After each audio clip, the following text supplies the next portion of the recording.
For us to remember, something we've been trying to emphasize the past few Sundays, Lord's Days, we come to this time. It is a blessing to be God's people. It's a blessing to be His people. It's a blessing to be together.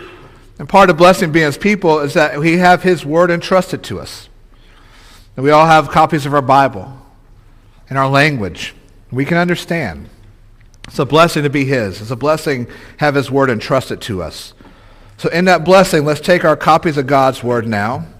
And we'll turn to our two passages for this morning. We'll look first at Colossians chapter 2, verses 13 and 14. And then we'll turn to 2 Corinthians chapter 5, verse 21. So Colossians 2, 13 and 14, and 2 Corinthians 5, 21. Calendar is weird this year.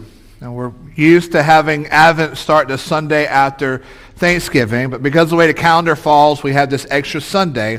Advent will begin next Sunday. So this kind of weird Sunday we have, and we've reached a natural stopping point in our study of Acts. So we're in this weird post-Thanksgiving pre-Advent Sunday. But with that in mind, we don't want to go any further in our Acts study. We don't want to begin Advent. We're going to think this morning on Thanksgiving.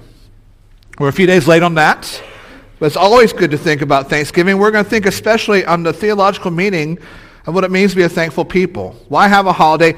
Why this emphasis? What's the theological meaning of what it means to be a thankful people? And we'll have our two passages guide us in that discussion this morning.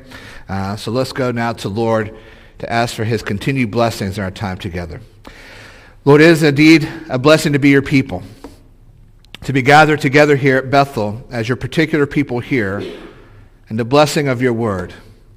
Because all this points us to you. That you so loved us, you saved us.